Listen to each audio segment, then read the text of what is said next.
Hello.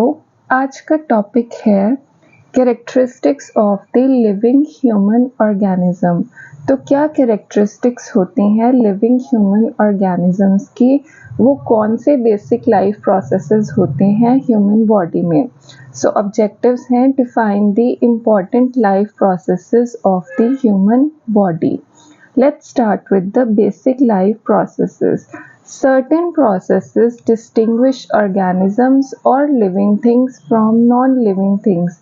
तो कुछ processes होते हैं जो कि distinguish करते हैं organisms या living things को from non-living things. Following are the 6 most important life processes of the human body. So let's study 6 important life processes of the human body. First is metabolism. Metabolism is the sum of all chemical processes that occur in the body. तो metabolism में हम पढ़ते हैं सारे chemical processes के बारे में जो हमारी बॉडी में हो रहे हैं। तो बेसिकली मेटाबॉलिज्म में 2 फेजेस होते हैं। First is catabolism, second is anabolism. तो कैटाबॉलिज्म क्या होता है? Breakdown of complex chemical substances into simpler components. तो कैटाबॉलिज्म में ब्रेकडाउन होता है कॉम्प्लेक्स केमिकल सब्सटेंसेस का सिंपल कंपोनेंट्स में। And the another phase is metabolism क्या होता है? एनाबॉलिज्म। एनाबॉलिज्म में बिल्डअप होता है कॉम्प्लेक्स केमिकल सब्सटेंसेस का फ्रॉम स्मॉलर सिंपलर कंपोनेंट्स। तो कैटाबॉलिज्म में जो है ब्रेकडाउन होगा into simpler molecules and anabolism में होगा building up of complex chemical substances. Example है डाइजेस्टिव प्रोसेसेस की। तो जो डाइजेस्टिव प्रोसेस होते हैं वो कैटाबोलाइज करेंगे यानी कि स्प्लिट करेंगे जो प्रोटीन्स होंगे फूड में इनटू अमाइनो एसिड। फिर जो ये अमाइनो एसिड्स हैं वो क्या होंगे? एनाबोलाइज, वो बिल्डअप होंगे into new proteins to make up body structure such as muscles and bones.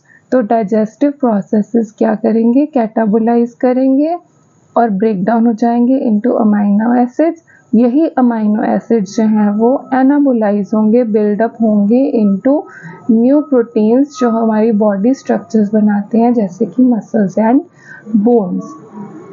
This is the first process metabolism. Second is responsiveness. Responsiveness name से ही पता चल रहा है कि कैसे बॉडी जो है वो बॉडी की एबिलिटी है कि वो कैसे डिटेक्ट करेगी और रिस्पॉन्ड करेगी चेंजेस को। For example, an increase in body temperature during a fever represents a change in the internal environment with in the body. तो पहला कंपोनेंट है रिस्पॉन्सिवनेस का इंटरनल एनवायरनमेंट। तो जब फीवर हो जाता है तो बॉडी टेम्परेचर जो है वो इंक्रीज हो रहा है यानी कि चेंज हो रहा है बॉडी का इंटरनल environment.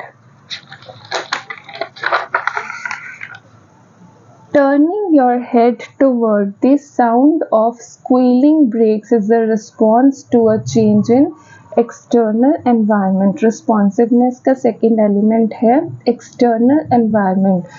तो जैसे ही किसी ने ब्रेक्स अप्लाई की तो हमारी बॉडी कैसे रिस्पॉन्ड करती है? हम उस साउंड की तरफ देखेंगे, हम अपना सर उठा के देखेंगे कि साउंड कहाँ से आ रही है, यानी कि हमारा एक्सटर्नल एनवायरनमेंट जो है वो चेंज हो रहा है आउटसाइड द बॉडी। तो इंटरनल एनवायरनमेंट और एक्सटर्नल एनवायरनमेंट जो है वो प्रिपेयर करते हैं बॉडी को फॉर अ पोटेंशियल थ्रेट। जो डिफरेंट सेल्स हैं हमारी बॉडी में वो रिस्पॉन्ड करते हैं to environmental changes in characteristic ways. जैसे कि नर्व सेल्स हैं जो नर्व सेल्स हैं they respond by generating electric signals known as nerve impulses action potential. जो नर्व सेल्स हैं वो जनरेट करेंगे इलेक्ट्रिक सिग्नल्स जिनको हम बोलते हैं नर्व इम्पल्सेस एक्शन पोटेंशियल। और मसल सेल्स जो हैं वो कॉन्ट्रैक्ट होंगे which generates force to move body parts. तो हमारी बॉडी कैसे रिस्पॉन्ड कर रही है to the external and internal environment? Through nerve cells and muscle cells. Nerve cells जो है वो इलेक्ट्रिक सिग्नल्स जनरेट कर रही है, मसल सेल्स जो है वो कॉन्ट्रैक्ट होगी तो बॉडी पार्ट्स जो है वो मूव करेंगे। Next is third element, third basic life process, movement. Movement includes motion of the whole body, individual organs, single cells and even tiny structures inside cells. तो movement में क्या हो रहा है, motion होगा, सारी बॉडी का हो सकता है, इंडिविजुअल ऑर्गन्स का हो सकता है, सिंगल सेल्स का हो सकता है या फिर टाइनी स्ट्रक्चर्स का हो सकता है जो कि सेल्स के अंदर होंगे। अब इनकी एग्जाम्पल देखते हैं। होल बॉडी में कैसे मूवमेंट हो रही है, coordinated action of leg muscles moves your whole body from one place to another when you walk और रन।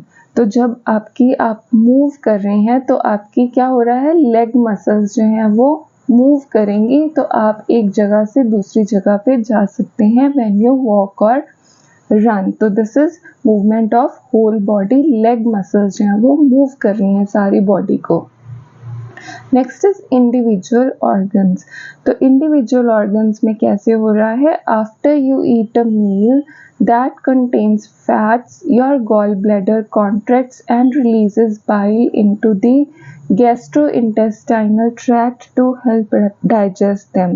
तो जब आपने मील खाई तो आपका गॉल ब्लैडर जो है वो individual organ is gall bladder. तो गॉल ब्लैडर क्या कर रहा है, कॉन्ट्रैक्ट कर रहा है, तो जिसकी वजह से बाइल क्या होगा, रिलीज होगा और वो बाइल क्या करवाएगा, डाइजेस्ट करवाएगा फैट्स को in the gastrointestinal tract. So next is single cell. Single cell कैसे मूव कर रहा है, when a body tissue is damaged, certain white blood cells move from the bloodstream into the affected tissue to help clean up and repair the area. तो जब भी body tissue जो है वो डैमेज होता है तो वाइट ब्लड सेल्स जो है वहाँ पे पहुंच जाते हैं उस अफेक्टेड टिश्यू में थ्रू द ब्लड स्ट्रीम, ताकि वो क्लीन अप कर सकें और एरिया को रिपेयर कर सकें। Next is tiny structures. तो टाइनी स्ट्रक्चर्स कैसे मूव करते हैं इनसाइड द सेल्स, जैसे कि इस सेल के अंदर होते हैं सिक्रीटरी वेसिकल्स। तो सिक्रीटरी वेसिकल्स जो है वो मूव करेंगे from one position to another to carry out their function.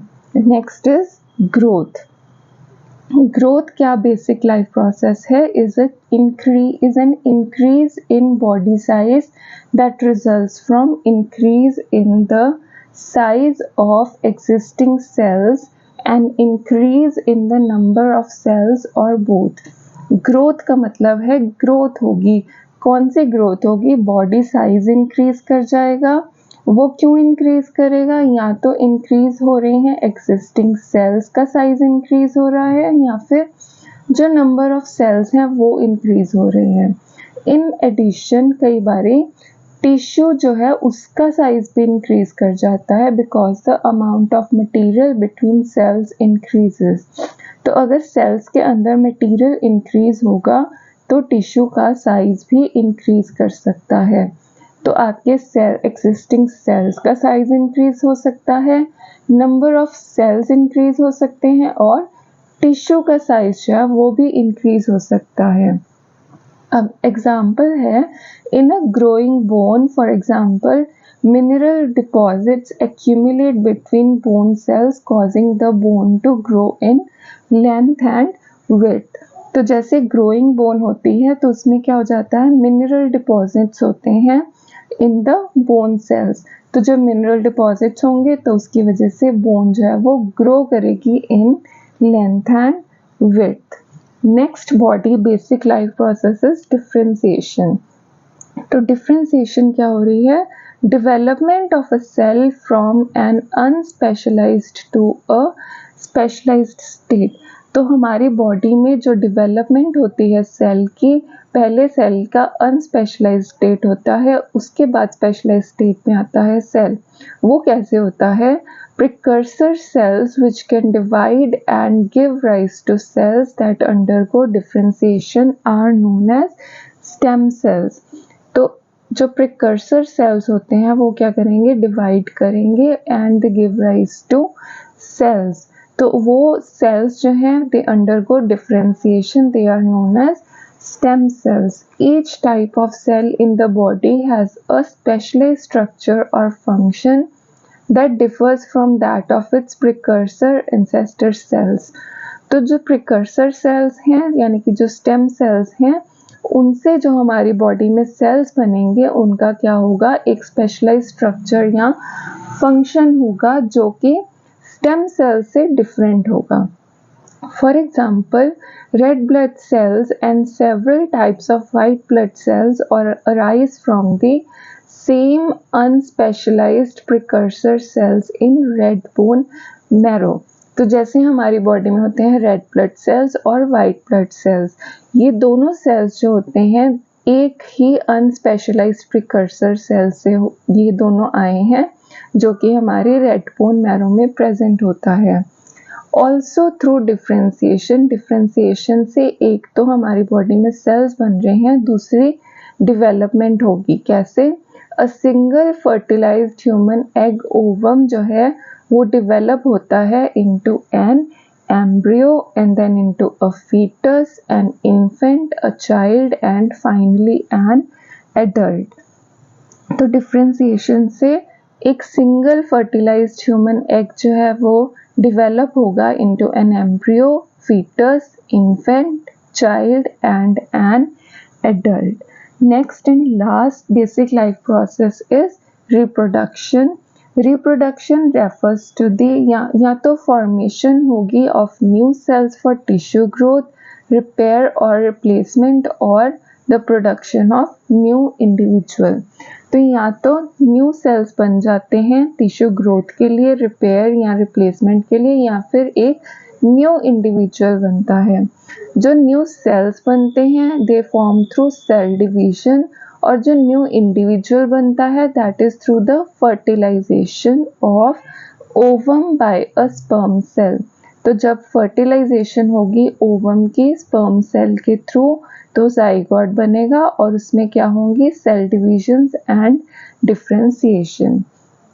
तो these are the 6 basic life processes. तो कौन कौन सी बेसिक 6 लाइफ प्रोसेसेस हैं? First is metabolism, then it is responsiveness, movement, growth, differentiation and reproduction. When any one of the life processes ceases to occur properly, the result is death of cells and tissues which may lead to death of the organism. जब इनमें से कोई भी एक life process जो है वो properly नहीं हो रहा है अगर, तो उससे डेथ हो सकती है सेल्स की और टिश्यूज की, जिससे ऑर्गेनिज्म की डेथ हो सकती है। तो क्लिनिकली हम क्या बोलते हैं? Loss of heart beat missing है पेशेंट में, एब्सेंस ऑफ स्पॉन्टेनियस ब्रीदिंग नहीं हो रही है, loss of brain function, brain जो है वो काम नहीं कर रहा। तो ये सब चीज़ें क्या इंडिकेट कर रही हैं? Death in the human body. So these are all the basic life processes. I hope you have understood. Please like, share and subscribe. Thank you.